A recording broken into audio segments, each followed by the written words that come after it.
గద్దర్ అవార్డులు, గద్దర్ గారికి అవార్డులు, గద్దర్ పేరు మీద అవార్డులు, గద్దర్ గారికి అవార్డు. ఈ అవార్డులు గద్దరు వీటి చుట్టూ తెలంగాణలో 2 రోజుల నుంచి రాజకీయం అంతా తిరుగుతోంది. ఒకళ్ళ మీద ఒకళ్ళు దుమ్మెత్తి పోసుకోవడాలు, మాట్లాడుకోవడాలు. కాంగ్రెస్ వాళ్ళేమో కేంద్ర ప్రభుత్వాన్ని తిట్టడం, బండి సంజయ్ గారు వచ్చి అసలు ఆ గద్దర్ ఎవరని మాట్లాడటం, ఇవన్నీ కూడా రాజకీయాలని కొంచెం హీట్ చేస్తున్నాయి. ఈ వివరాలు ఏంటి అనేది మాట్లాడుకునేమో, దీని గురించి ఎందుకు ఇలా మాట్లాడుతున్నారు, అటు కాంగ్రెస్ వాళ్ళు కానీ ఇటు బీజేపీ వాళ్ళు కానీ ఎందుకు ఇలా మాట్లాడుతున్నారు అనేది మాట్లాడుకునే ముందు మన ఛానల్ వేదాంత ఛానల్ అందరూ సబ్స్క్రైబ్ చేసుకోండి. At the same time bell icon నొక్కండి. బెల్ ఐకాన్ నొక్కితే కనుక మీకు కొత్త వీడియోలు అప్లోడ్ అయినప్పుడల్లా కూడా మెసేజ్ వస్తుంది.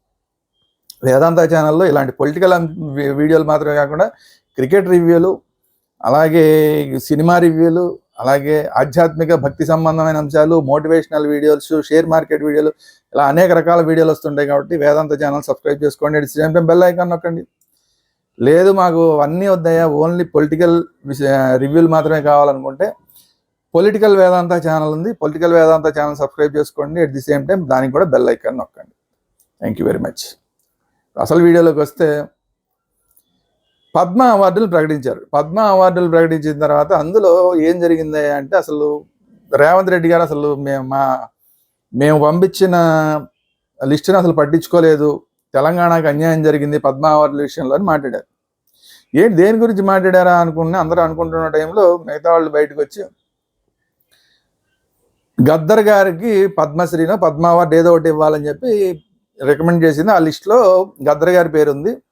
ఆ గద్దర్ గారికి ఇవ్వకుండా, పట్టించుకోకుండా వాళ్ళకి గద్దర్ గారికి ఇవ్వలేదు కేంద్ర ప్రభుత్వం. పద్మ అవార్డులో పద్మశ్రీ ఇవ్వలేదు, పద్మభూషణ్ ఇవ్వలేదు, పద్మవిభూషణ్ ఇవ్వలేదు, ఇలాంటివన్నీ ఏది ఇవ్వలేదు అనేది మొత్తానికి బయటకు వచ్చిన విషయం.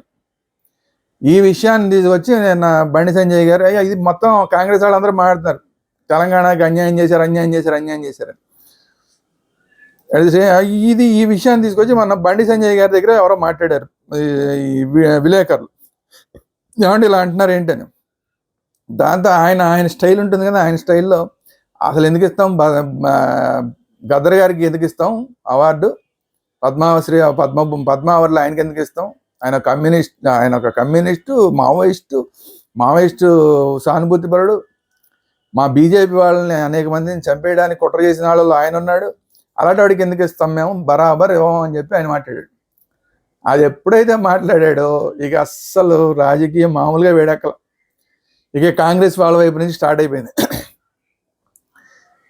అయితే మీ రైటిస్ట్ మెంటాలిటీ ఉన్న వాళ్ళకి, భారతీయ జనతా పార్టీకి అనుకూలమైన వాళ్ళకి ఇస్తారా, ఆ రైటిస్ట్ మెంటాలిటీ ఉన్న వాళ్ళకి అవార్డులు ఇస్తారా, ఇంకెవరికి అవార్డులు ఇవ్వరా అని చెప్పి రచ్చ చేశారు.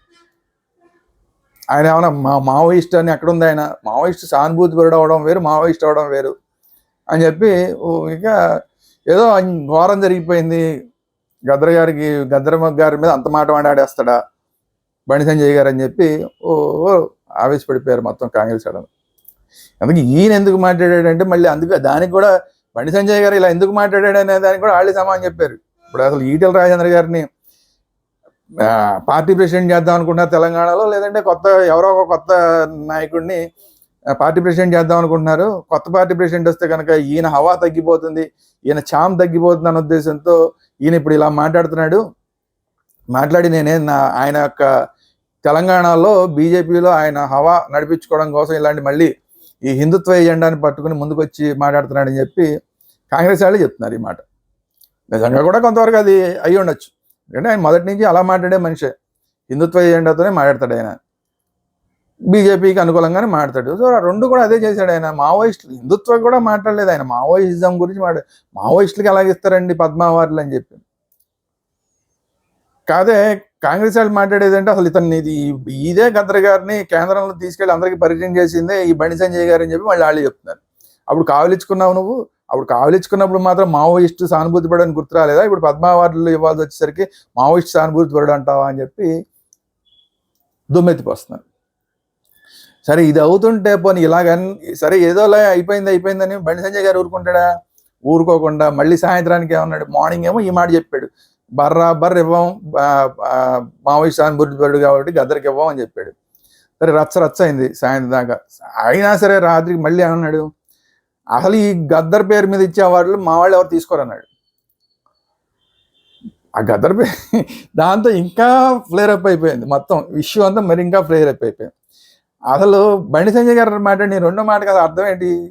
ఏమి లేదు. ఎందుకంటే ఆ అక్కడే తెలంగాణలో అవార్డులు ఏమంటే, ఒకవేళ ఏమన్నా ఈ రజాకార్ సినిమాకి ఏమన్నా అవార్డులు ఇస్తే అలా తీసుకోరా ఏంటి? ఎందుకంటే ఆ రజాకార్ సినిమాకి మాత్రమే గూడూరు నారాయణ రెడ్డి గారు ఆయన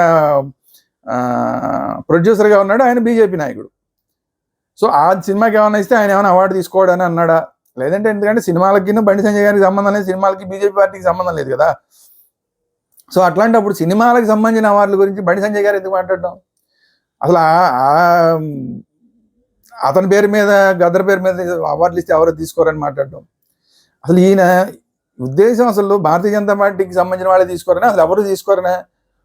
ఎందుకంటే సినిమా ఇండస్ట్రీకి సంబంధించిన వాళ్ళు కూడా దాని మీద పెద్దగా పాజిటివ్గా ఎక్కడ రెస్పాండ్ అయింది లేదు. గద్దర్ అవార్డుల మీద, నంది అవార్డులు అంటే తీసుకోవడానికి అందరూ ఉత్సాహం చూపించేవాళ్ళు, కానీ ఈయన గద్దర్ అవార్డులు ప్రకటించిన తర్వాత ఎవరు పెద్ద దాని మీద సీరియస్గా దృష్టి పెట్టట్లేదు. దాని మీద మాకు ఈ అవార్డు తెచ్చుకోవాలన్న ప్రయత్నం కూడా ఎవరికి చేస్తున్నట్టు కనిపించట్లేదు.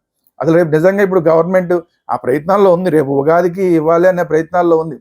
అసలు ఉగాదికి గద్దర్ పేరు మీద అవార్డులు ఇస్తే నిజంగా అసలు కొంతమంది తీసుకోవడానికి కూడా ఏమన్నా విముఖత వ్యక్తం చేసినా కూడా పెద్ద ఆశ్చర్యపోకల. ఎందుకంటే ఇంత కష్టపడి సినిమాల్లో మేము చేసింది, మావోయిస్టు సానుభూతిపరుడి మీద మేము అవార్డులు తీసుకోవడం ఏంటని ఎవరన్నా అనే అవకాశం కూడా ఉండొచ్చు. అప్పుడు ఇంకా రచ్చరచ్చ అవుతుంది. అవార్డు ప్రకటించిన తర్వాత మేము ఈ అవార్డుని తిరస్కరిస్తామని ఎవడన్నా అన్నారనుకోండి, ఇంకా రచ్చరచ్చ అవుతుంది. సో అసలు ఇలాంటి అవార్డులు అలా మావోయిస్ట్ సానుభూతి పరుల పేరు మీద ప్రకటించాలనుకోవడమే ఒక తప్పు.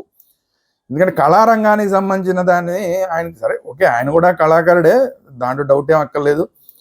కాకపోతే మావోయిస్ట్ సానుభూతి పరుడు ఆల్మోస్ట్ వాళ్ళతోటే కలిసి తిరిగిన వాడు, అదే మెంటాలిటీ ఉన్నవాడు, కాబట్టి అలాంటి వాళ్ళ పేరు మీద ఇవ్వడం ఎంతవరకు కరెక్ట్ అనేది ఆలోచించుకోవాలి. ఎందుకంటే అసలు ఆయన మీద, ఆయన మావోయిస్ట్ సానుభూతిపరుడు అని కానీ ఆయన మీద అసలు కేసులు పెట్టింది కానీ భారతీయ జనతా పార్టీ ప్రభుత్వం కాదు ఏనాడు.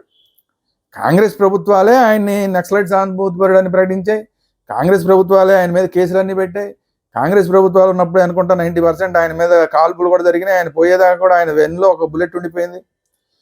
ఇవన్నీ కూడా కాంగ్రెస్ ప్రభుత్వాలు ఉండగానే జరిగినాయి. అలాంటి కాంగ్రెస్ పార్టీకి సడన్గా ఈ రోజు ఆయన మీద ప్రేమ పుట్టి ఆయన పేరు మీద అవార్డులు ఇచ్చేస్తాం, అసలు ఆయనకే పద్మ అవార్డులు ఇవ్వాలని ఈ రోజు వాళ్ళు ఏదో ప్లేట్ ఫిరాయించినంత మాత్రాన మిగతా అందరూ మార్చేయాలంటే అలాగా? రేవంత్ రెడ్డి గారు ప్లేట్ ఫిరాయిస్తే అప్పటికి అసలు ఈ జరిగిన కాంగ్రెస్ ఈయన మీద కేసులు పెట్టినప్పుడు కానీ, కాల్పులు జరిగినప్పుడు కానీ ఆయన అసలు రేవంత్ రెడ్డి గారు తెలుగుదేశంలో ఉన్నాడు. ఇప్పుడు ఆ రేవంత్ రెడ్డి గారు ఇప్పుడు కాంగ్రెస్లోకి వచ్చాడు, ఆయనకి ఏదో సానుభూతి వచ్చేసింది గద్దర్ గారి మీద, ఆయన పేరు మీద అవార్డులు ఇచ్చాలి, ఆయనకు కూడా అసలు పద్మ అవార్డులు ఇవ్వాలి, కేంద్ర ప్రభుత్వం అవార్డులు ఇవ్వాలని చెప్పి ఏదో ఆయన కోరుకుంటున్నాడు. ఆయన కోరుకున్నంత మాత్రాన ఎలా ఇస్తారు? ఆయన మావోయిస్ట్ సానుభూతి పరుడికి ఇచ్చే అవకాశమే లేదు. అసలు అలాంటి వాళ్ళని అలాంటి పేరు పంపించడమే తప్పు. ఇప్పుడు అన్ని వాళ్ళు చేసి కాంగ్రెస్ పార్టీనే ఆయన మీద కేసులు పెట్టి, కాంగ్రెస్ పార్టీ ఉండగానే ఆయన మీద కాల్పులు జరిగి, కాంగ్రెస్ పార్టీనే ఆయన అరెస్ట్ చేయడానికి ప్రయత్నం, ఇలాంటివన్నీ కూడా కాంగ్రెస్ పార్టీనే చేసి, ఇప్పుడు అదే నాయకుడికి మీద పేరు మీద అవార్డులు మేము ఇస్తాం, మీరు ఏమైనా సరే తీసుకోవాల్సిందే అని సినిమా వాళ్ళ మీద రుద్దడం ఏంటి? ఇప్పుడు మాకు అర్జెంటుగా ఆయన మీద ప్రేమ వచ్చేసింది, కాంగ్రెస్కి ఆయన మీద ప్రేమ వచ్చేసింది, ఆయనకి ఏమైనా సరే మీరు పద్మ అవార్డులు ఇవ్వాలని చెప్పి కేంద్ర ప్రభుత్వం మీద ఒత్తిడి తీసుకురావడం ఏంటి, లెటర్ రాయడం ఏంటి, వాళ్ళు ఇవ్వలేదని మళ్ళీ విమర్శించడం ఏంటి? అవి విచిత్రంగా లేదా ఇదంతా? అన్నీ చేసింది వాళ్ళు, కాంగ్రెస్ వాళ్ళు చేసిన కేసులు అన్నీ ఇప్పుడు ఏ విధంగా పద్మ అవార్డు ఇవ్వాలంటే ఆయన చరిత్ర ఏంటనేది చూస్తారు. చూస్తే వీళ్ళు కాంగ్రెస్ అనేక కేసులు ఈయన మీద ఉన్నాయి, ఈయన మీద మావోయిస్ట్ పార్టీ ముద్ర ఉంది. ఇవన్నీ ఎవరి గవర్నమెంట్లో జరిగి, కాంగ్రెస్ గవర్నమెంట్లో జరిగినాయి. ఇవన్నీ చూసే కదా వాళ్ళు ఇచ్చింది. మీరు ఇచ్చిన క్రిమినల్ ట్రాక్ రికార్డే కదా ఆయనకి, దాన్ని చూసే ఇప్పుడు ఆయనకి రిజెక్ట్ చేశారు. మరి కేంద్ర ప్రభుత్వాన్ని ఎట్ట తిడతారు? బండి సంజయ్ గారిని ఎట్ట తిడతారు? మీకు ప్రేమ గారితే అందరికీ ప్రేమ గారాలా? మీకు కోపం వస్తే అందరికి కోపం రావాలా? ఇదేం రాజకీయం, ఇదేం వాదన అసలు?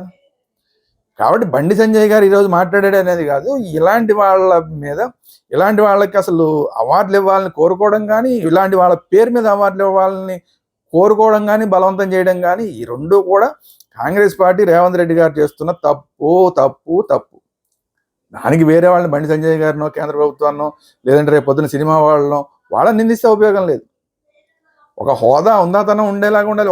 ఒకళ్ళకి అవార్డు ఇస్తున్నామన్నా, ఒకళ్ళ పేరు మీద అవార్డు తీసుకుంటున్నామన్నా వాళ్ళకు కూడా ఆ స్థాయి ఉండాలి, హోదా ఉండాలి.